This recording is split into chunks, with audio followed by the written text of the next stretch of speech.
Not a whole lot went right for the San Jose Sharks this year, but they sure did come up big yesterday when they needed to, when they won the NHL Draft Lottery and thus the Macklin Celebrini sweepstakes. Hey everybody, welcome into Clearing the Benches, your one-stop shop for daily fresh hockey content. If you go ahead and hit your subscribe button right now, every single day we'll bring you in a new hockey video to enjoy.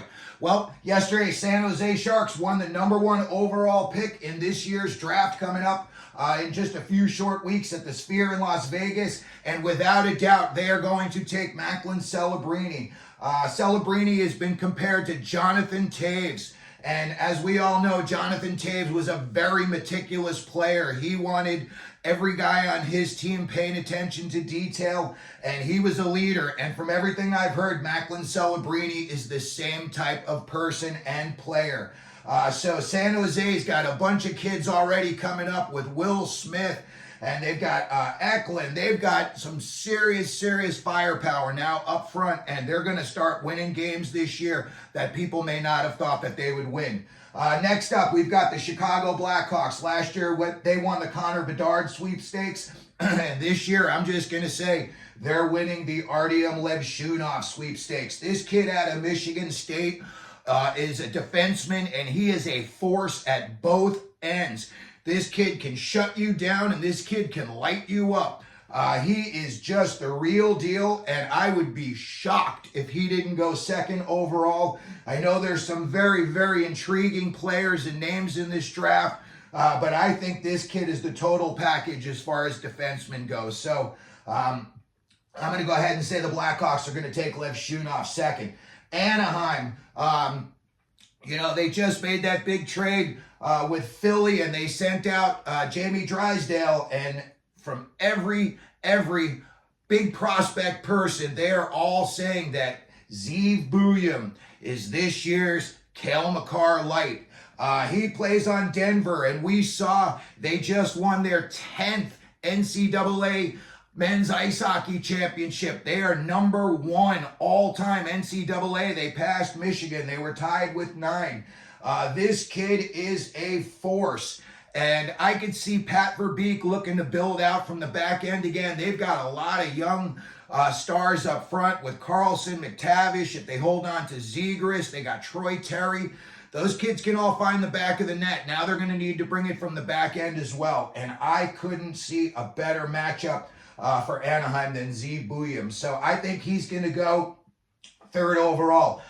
Next up, 4th, Columbus Blue Jackets. I'm going to say they're going to grab Cole Yzerman. Cole Yzerman's like Cole Caulfield. He scores everywhere he goes. You cannot stop this guy from scoring.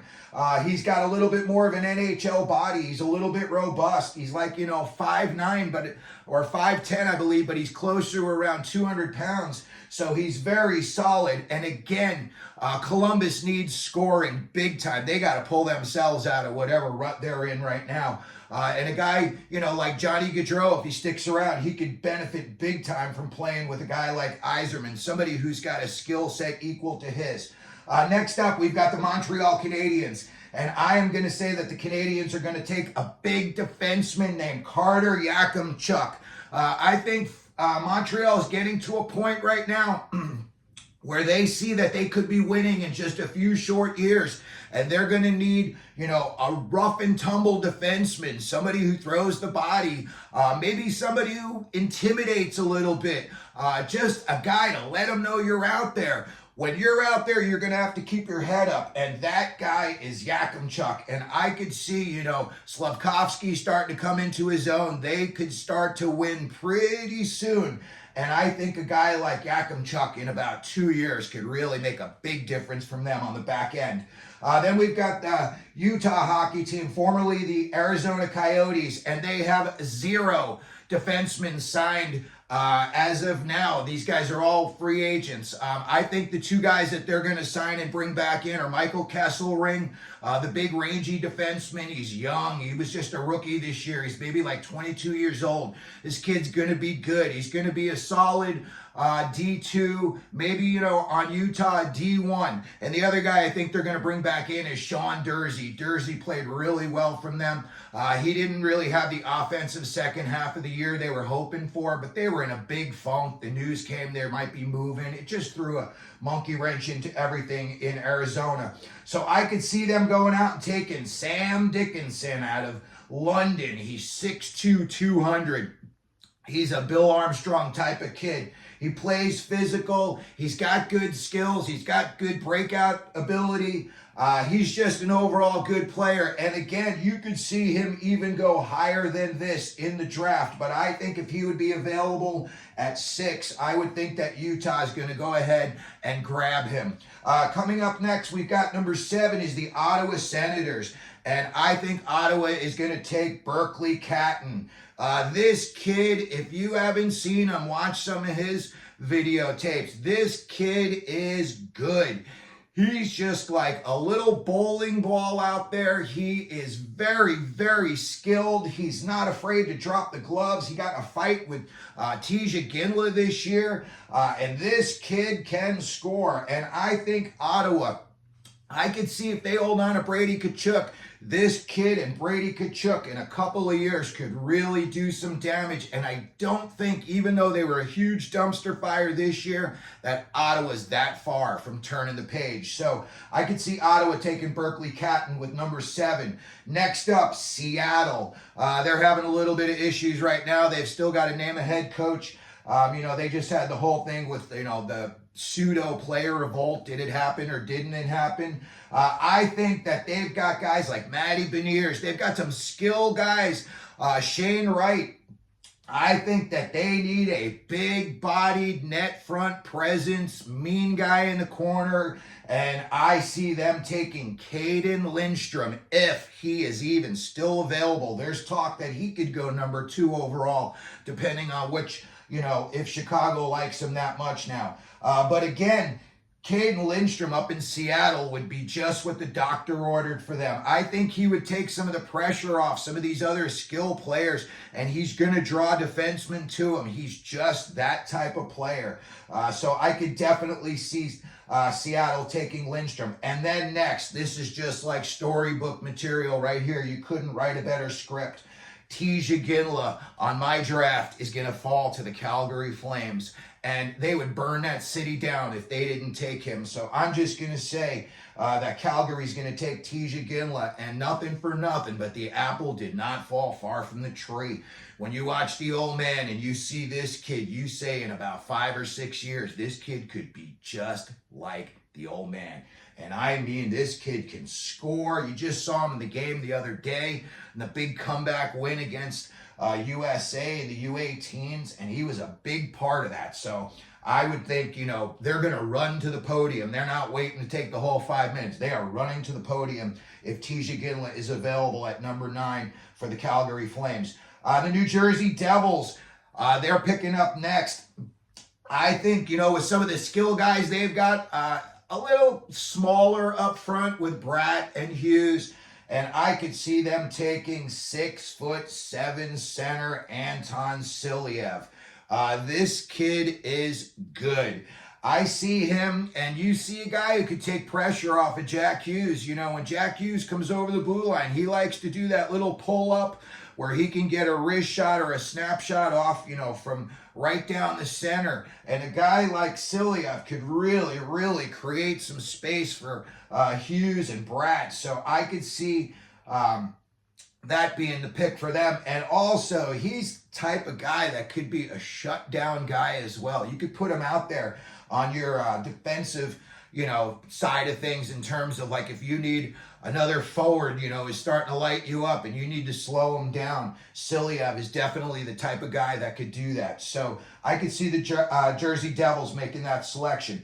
Next up, the Buffalo Sabres, and this is one of the most interesting, intriguing guys in the entire draft, and his name is Michael Brandsegg Nygaard. He is 6'1", 200 pounds, and this kid does it all. do not be surprised if you hear his name going up higher. This kid is going to be sought after. A team may trade up for him. There's teams that could fall in love with this guy. You can do anything with this kid. You can put him out there on the power play, the penalty. He is just really solid in every aspect of the game. So I could definitely see Lindy Ruff, the Sabres, bringing a guy in like Nygaard. And again, you know, you got firepower up there. You got TNT. You got Cousins. There's some guys that could score. You know, they bought in Buium on the back end, so that really solidifies their D. So I could see them making this pick. Next up, Philly. You know what? Last year they took a chance with Matvei Michkov. This year, I'm going to say they're going to roll the dice again, and they're going to go out and they're going to take Ivan Demidov. The problem I have with this kid is that he is playing over in Russia. He's not playing in the KHL. He's playing in the MHL, which is the equivalent to, like, you know, our AHL. Now, as much as guys, you know, can light it up and they can move up onto the NHL level, you know, I'm just going to go out and use as an example Michael Carcone, you know, Tucson Roadrunners. 2 years ago, he led the AHL in scoring, came up to the NHL this year. He had a good year, but really nobody outside of Arizona was talking about him. So again, it's one of those situations where you look at them and you think to yourself, you know what, we've already got Michkov in the, you know, in the pipeline. Do we want to try to really roll the dice and see if these two kids can work it out and really just, you know, be our future? And again, I say that about Carcone in the AHL because that's what the MHL is to the KHL. And, you know, until you see the guy playing at the next level, everything I've heard about him, everybody says he's way better than everybody else he's playing against, and maybe his numbers are a little bit fraudulent. So I could definitely see the Flyers. They took a chance last year on Michkov, pulling the trigger again on Demidov, and you know what? The kid is highly skilled. It's not like he can't skate. That is for sure. Next up, we've got the Minnesota Wild, and I could see them taking a big defenseman, Zayne Parekh. You're going to get offense from the back end with this guy. You know, maybe size-wise, he's not that huge or anything, but he's very rock solid. He is definitely a guy that you're going to have a hard time knocking off the puck. That is for sure. And I think Minnesota, they're going to want to start replacing some guys on the back end. They're going to want to get a little bit younger back there. And I think a guy like Parekh would be just what the doctor ordered in Minnesota. I think he would really be a stabilizing guy in about 2 years for them. And I think he would be really a big part of their future. And again, there's talk he could go top 10. So don't be surprised if you see his name go even sooner than that. Next up, we've got, again, the San Jose Sharks. And I believe they got this pick from the Pittsburgh Penguins in the Erik Karlsson deal. And I've got them taking Liam Greentree. He's a big, gritty kid, and right now they got a lot of skillful guys up there in San Jose, and maybe they need somebody around, you know, to kind of like keep an eye on them and make sure nobody has, you know, takes any liberties with these guys. And again, he's a rugged guy. He plays a very physical game. You know, 6'2", 210. And again, you got Smith, Eklund, Celebrini. This guy, I think, would just be a perfect fit for them. You know, they've got, like I said, a lot of skill. This guy would really be able to create some space for them. So next up, the Detroit Red Wings. And again, another very intriguing name in this year's draft, Konsta Helenius. He is extremely smart. They say he's probably thinks the game better than anybody else in this draft. And I could see Yzerman going after him. You know, you already got a very smart guy as your leader in Dylan Larkin. And Konsta Helenius can do it all. He's another guy. You can pretty much put him in all situations, and he's going to be successful, and he's not going to let you down. And I think Detroit, as close as they came with Larkin getting hurt this year, really took them out of playoff contention. I think in 2 years, Helenius would be a part of their lineup. And then finally, 16th, we've got the St. Louis Blues. And you know what? St. Louis has got a lot of kids in the pipeline. They're going to be coming up this year in their development camp, rookie camp. They may be, some spots that are available for the taking in, those training camps. So I could see St. Louis bringing in Sasha Boisvert. He's a left wing out of Muskegon, 6'2". Again, he's got a good shot and he scores. St. Louis, I don't want to say they're boring, but, they don't really have that much offensive firepower. Pavel Buchnevich, to me, I would think like their most skilled guy as far as stick handling and, being able to get to the net. But I think a guy like Sasha Boisvert would really, really help them. He scored 36 goals this year. That's no easy task. So I could see maybe like 2 years down the road when these kids are all starting to make names for themselves in St. Louis, he's going to be one that does it as well. So that's going to wrap it up for today's video. We just wanted to take a quick look at the draft lottery results and what we thought maybe some of these teams would be doing in the draft. So if you like this, if you could please hit your subscription button, the like button. If you have any comments, you think maybe your team is going to pick somebody else, let me know. We can have a back and forth about it. And as we always do here at Clearing the Benches, let them know you're out there.